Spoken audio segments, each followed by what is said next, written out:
The hallway was loud just moments ago, lockers slamming, footsteps rushing, laughter echoing off the walls. Then suddenly, silence. Every sound disappeared as students froze in place. At the center of the hallway, a large teenage bully had his arm wrapped tightly around a young girl's neck, pressing her back against the cold metal lockers. Her books slipped from her hands and hit the floor one by one. She tried to speak, tried to breathe, but no sound came out. Her face turned red, then pale. Her hands shook as she tried to push him away. The bully leaned in close and whispered something cruel into her ear, smiling as if this were a game. His friends stood nearby, laughing nervously, unsure whether to step in or step back. Someone shouted, "Hey, stop!" But no one moved. Teachers were at the other end of the building. Security was minutes away, and every second mattered. The girl's vision began to blur. What no one in that hallway understood was who she really was. To them, she looked like just another quiet student. No designer clothes, no loud friends, no attention-seeking behavior, just a girl trying to make it through her day. But hidden behind that fear-filled expression was a truth that would soon shake the entire school. She was Steven Seagal's daughter, and the man choking her had no idea what kind of storm he had just created. As the bully tightened his grip, he laughed and said loudly, "What are you going to do about it?" That question hung in the air. Phones came out. Some students began recording. Others turned away, unable to watch. One girl ran toward the office screaming for help. And far away, unaware of what was happening in that hallway, a father's phone rang. Steven Seagal answered. He listened, and the calm in his eyes disappeared. What happened next would not just change one bully's life, it would expose a system that failed to protect the weak, and remind everyone what true strength really looks like, because when a father like Steven Seagal arrives, this is no longer just a school incident. It becomes a lesson no one will ever forget. Before that moment in the hallway, everything had seemed normal. It was just another school day. Lockers crowded with backpacks, teachers rushing between classes, students glued to their phones. No alarms, no warnings, nothing that suggested the day would end in fear. Steven Seagal's daughter had arrived early that morning like she always did. She wasn't loud. She didn't chase attention. Most students barely noticed her. She preferred sitting near the windows, reading between classes, keeping to herself. She had learned long ago that staying quiet often meant staying safe, but this school had a problem, and everyone knew it, the bully. He had been transferred in months earlier, bigger than most students, stronger, angry. Teachers labeled him troubled. Administrators called him a work in progress. Students called him something else entirely. They avoided him. He pushed kids into lockers, mocked them in front of others, took things that didn't belong to him, and every time someone reported it, nothing changed. Warnings, meetings, empty promises. So when Steven Seagal's daughter walked down that hallway during lunch break, she didn't expect trouble, but she sensed it. She felt eyes on her. She kept her head down, clutched her books, and tried to pass quietly. That's when she heard his voice behind her. "Hey, where do you think you're going?" She didn't answer. She had learned that silence was sometimes the safest response. But silence angered him. He stepped in front of her, blocking her path. Students slowed down. Some stopped completely. The hallway narrowed, closing in like a trap. He mocked her clothes, her quiet voice, the way she avoided eye contact. She tried to move past him. That was the mistake. He shoved her without warning. Her shoulders slammed into the lockers, metal rattling loudly. Books fell. Papers scattered across the floor. People gasped. A few students looked toward the teacher's hallway, too far away. The bully smiled. He liked the attention. She bent down quickly to grab her things, hoping it would end there, hoping he would get bored. But bullies don't stop when they see fear. They feed on it. As she stood up, he grabbed her by the collar and slammed her back again, harder this time. His arm pressed against her throat, cutting off her breath. That was when the hallway changed. Laughter died. Whispers stopped. Phones began recording. Some students wanted to help, but fear glued their feet to the floor. Others turned away, convincing themselves it wasn't their problem. And still, no adult arrived. The girl struggled, her hands shaking as she tried to pull his arm away. Her face showed panic, but also something else. Strength. Not loud strength. Not violent strength. The kind that refuses to break. What none of them knew was that this girl had grown up around discipline, control, and restraint. She knew how dangerous power could be when misused, and somewhere beyond those school walls, her father believed she was safe. That belief was about to be shattered, because help was already on its way, even if the hallway didn't know it yet. The grip around her neck tightened, not enough to snap, but enough to terrify. Her feet barely touched the floor now. Her fingers clawed at his arm, slipping, shaking, desperate. The bully leaned closer, enjoying the control. "Look at you," he sneered. "Can't even fight back." Her chest burned. Air felt heavy, distant. The hallway felt smaller with every second. Students stood frozen. A wall of witnesses doing nothing. Some were filming. Others whispered her name. A few covered their mouths in shock. Still, no teacher. Still, no security. Time slowed. Her thoughts raced, not of panic, but of survival. Stay calm, don't waste energy. She focused on one thing, staying conscious. A boy near the lockers shouted, "That's enough!" The bully snapped his head toward him. "What, you want to be next?" The boy backed away immediately. Fear won again. A girl ran toward the stairwell, yelling for help. Her footsteps echoed, but the hallway remained trapped in silence. The bully's friends looked uneasy now. This wasn't funny anymore. This wasn't just intimidation. This was crossing a line, but no one stopped him. That's when the girl's knees buckled. The bully adjusted his grip, keeping her upright, pressing her harder into the lockers. Metal dug into her back. Her books were crushed beneath their feet. Her vision darkened at the edges. Somewhere far away, a bell rang. Class change, life moving on, while hers hung in the balance. Finally, footsteps. A teacher appeared at the far end of the hallway. She froze when she saw what was happening. "Hey!" the teacher screamed. "Let her go!" The bully glanced back but didn't release her. Instead, he smirked. "Relax, we're just talking." The teacher hesitated. That hesitation cost precious seconds. She reached for her radio with trembling hands, shouting into it for security. Her voice cracked. The bully sensed it. Authority was weak here, and bullies always know. He leaned closer to the girl's ear and whispered something only she could hear. Something cruel, something meant to break her. But instead, it lit a fire. With the last of her strength, she stomped her foot hard onto his shin.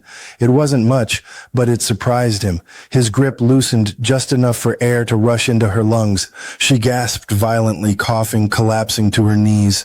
Students screamed. The bully cursed and stepped back, angry now, embarrassed. "That's what I thought," he snapped. "Stay down." Security finally appeared, running, shouting. The bully raised his hands, pretending innocence. "She attacked me," he said casually. The girl struggled to breathe, tears streaming down her face, hands wrapped around her throat. She couldn't even speak. The teacher knelt beside her, horrified. "This never should have happened," she whispered, but the damage was done. Across town, a black SUV swerved through traffic. Steven Seagal sat inside, phone clenched in his hand, jaw tight, eyes cold and focused. He didn't speak. He didn't need to. Because when a father reaches this level of silence, the world is about to feel it. The hallway was chaos now. Security officers stood between the bully and the students, shouting orders into their radios. Teachers rushed in from every direction. Phones were lowered. Whispers turned into stunned silence. Steven Seagal's daughter sat on the floor back against the lockers, struggling to breathe. Red marks circled her neck like fingerprints burned into memory. A teacher knelt beside her, asking questions she couldn't answer yet. The bully leaned casually against the wall, hands in his pockets, chin raised. He looked bored. "This is getting blown way out of proportion," he said loudly. "She attacked me. I just defended myself." Some students stared at the floor. Others clenched their fists. Everyone knew the truth, but fear kept it locked inside. Security escorted the bully toward the office. He laughed as he walked, glancing back over his shoulder. "Told you," he muttered, "nothing ever happens." That's when the front doors of the school opened, hard. The sound echoed down the hallway like a warning. A tall man stepped inside, dressed simply. Dark clothes, calm posture, steady stride. No rush, no confusion, just control. Behind him walked the principal, pale and nervous, talking quickly. "Yes, sir. Yes, right this way. It's being handled, but—" The man raised one hand. The principal stopped talking immediately. Every adult in the hallway felt it. Not anger, not noise, authority. Steven Seagal's eyes scanned the scene in seconds. The marks on the lockers, the shaken teachers, the students pulled tight with fear. Then his gaze landed on his daughter. Time slowed. He crossed the hallway in long, measured steps and knelt in front of her. His voice softened, barely above a whisper. "Hey," he said gently, "I'm here." Her eyes filled with tears she had been holding back. She nodded, unable to speak. He didn't ask questions yet. He didn't look around. His focus stayed on her. A school nurse arrived and began checking her breathing. Steven stood slowly, his calm never breaking. But something behind his eyes had changed. The bully watched from down the hall, still smirking. "That him?" he whispered to a friend. "Her dad?" Steven turned. Just once, their eyes met, and the smirk vanished. The bully felt it, a sudden heavy pressure in the room, like the air itself had shifted. Steven didn't raise his voice, didn't clench his fists. He simply spoke. "Who did this?" No one answered. The principal swallowed hard and pointed down the hallway. Steven nodded. He walked toward the office where the bully was being held, every step quiet, deliberate. Teachers moved aside without realizing why. Inside the office, the bully leaned back in his chair, arms crossed, confidence returning. "Look," he said quickly, "this whole thing is being exaggerated." Steven stepped closer. Close enough. Not threatening, not aggressive, just close. He looked down at the bully and said calmly, "Everything you say next will decide how the rest of your life starts." The room went silent. The bully opened his mouth, and for the first time that day, he wasn't sure what to say. The hallway was chaos now. Security officers stood between the bully and the students, shouting orders into their radios. Teachers rushed in from every direction. Phones were lowered. Whispers turned into stunned silence. Steven Seagal's daughter sat on the floor back against the lockers, struggling to breathe. Red marks circled her neck like fingerprints burned into memory. A teacher knelt beside her, asking questions she couldn't answer yet. The bully leaned casually against the wall, hands in his pockets, chin raised. He looked bored. "This is getting blown way out of proportion," he said loudly. "She attacked me. I just defended myself." Some students stared at the floor. Others clenched their fists. Everyone knew the truth, but fear kept it locked inside. Security escorted the bully toward the office. He laughed as he walked, glancing back over his shoulder. "Told you," he muttered. "Nothing ever happens." That's when the front doors of the school opened. Hard. The sound echoed down the hallway like a warning. A tall man stepped inside, dressed simply. Dark clothes, calm posture, steady stride. No rush, no confusion. Just control. Behind him walked the principal, pale and nervous, talking quickly. "Yes, sir. Yes, right this way. It's being handled, but—" The man raised one hand. The principal stopped talking immediately. Every adult in the hallway felt it. Not anger, not noise. Authority. Steven Seagal's eyes scanned the scene in seconds. The marks on the lockers, the shaken teachers, the students pulled tight with fear. Then his gaze landed on his daughter. Time slowed. He crossed the hallway in long, measured steps and knelt in front of her. His voice softened, barely above a whisper. "Hey," he said gently, "I'm here." Her eyes filled with tears she had been holding back. She nodded, unable to speak. He didn't ask questions yet. He didn't look around. His focus stayed on her. A school nurse arrived and began checking her breathing. Steven stood slowly, his calm never breaking. But something behind his eyes had changed. The bully watched from down the hall, still smirking. "That him?" he whispered to a friend. "Her dad?" Steven turned. Just once, their eyes met, and the smirk vanished. The bully felt it, a sudden heavy pressure in the room, like the air itself had shifted. Steven didn't raise his voice, didn't clench his fists. He simply spoke. "Who did this?" No one answered. The principal swallowed hard and pointed down the hallway. Steven nodded. He walked toward the office where the bully was being held, every step quiet, deliberate. Teachers moved aside without realizing why. Inside the office, the bully leaned back in his chair, arms crossed, confidence returning. "Look," he said quickly, "this whole thing is being exaggerated." Steven stepped closer, close enough, not threatening, not aggressive, not just close. He looked down at the bully and said calmly, "Everything you say next will decide how the rest of your life starts." The room went silent. The bully opened his mouth, and for the first time that day, he wasn't sure what to say. The office felt smaller with Steven Seagal standing inside it. The bully shifted in his chair, suddenly aware of his own breathing, his own heartbeat. The confidence he'd worn all day cracked just enough to show fear underneath. Steven didn't sit. He remained standing, calm, controlled, unmoving. "Start talking," he said quietly. The bully swallowed. I didn't do anything. She overreacted. Everyone's just making it dramatic. Steven tilted his head slightly, listening, not to the words but to the lies beneath them. Outside the office, students pressed against the hallway walls. Teachers stood tense.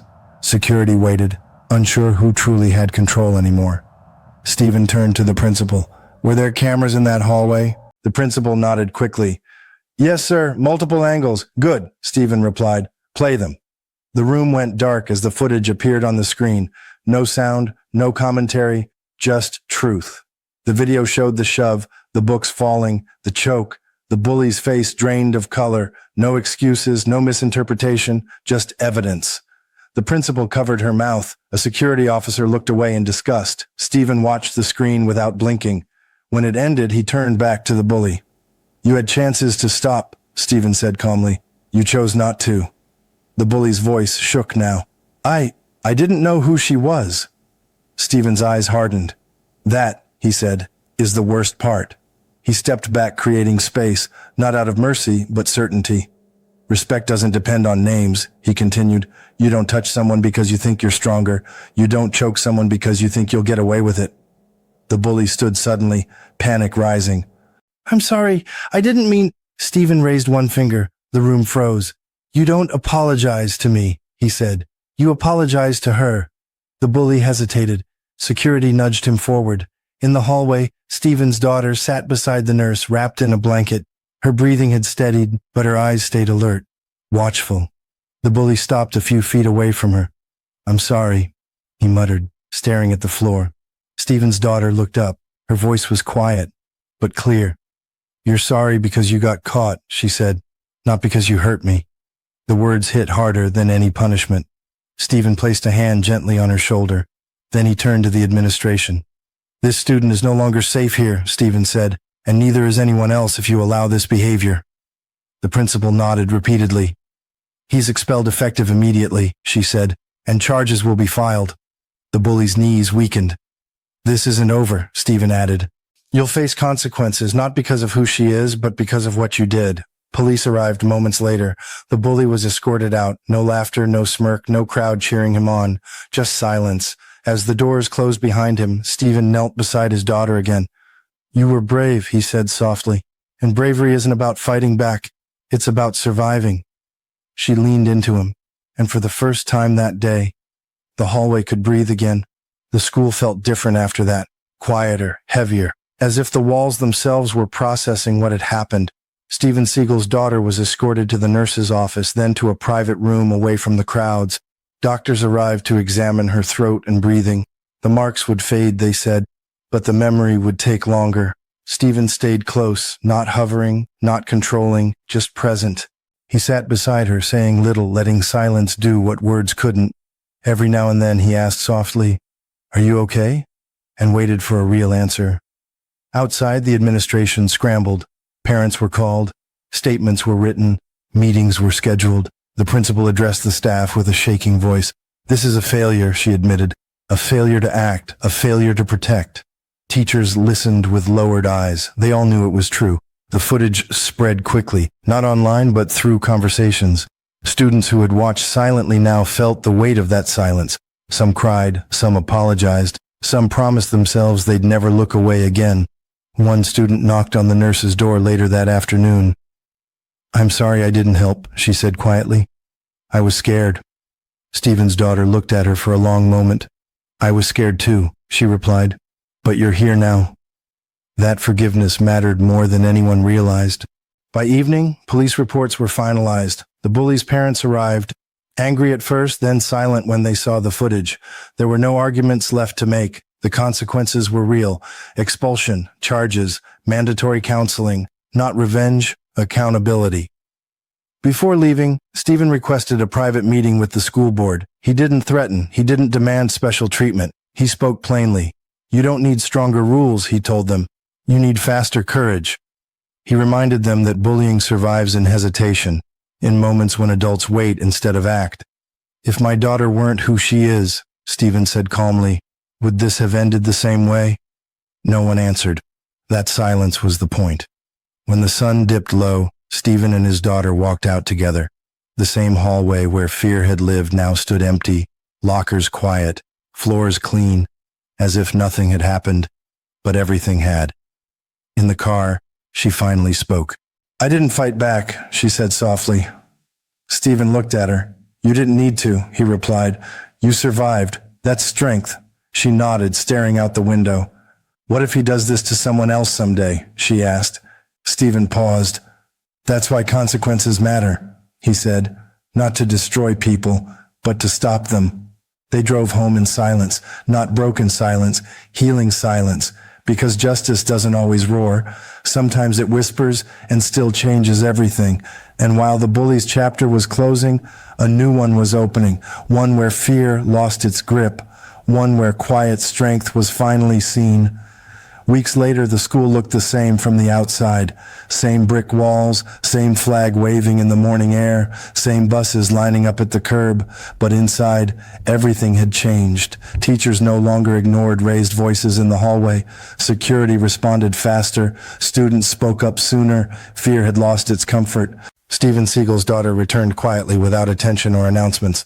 No spotlight, no special treatment. Just a student walking through the same halls, this time with her head higher. Some students nodded at her in respect.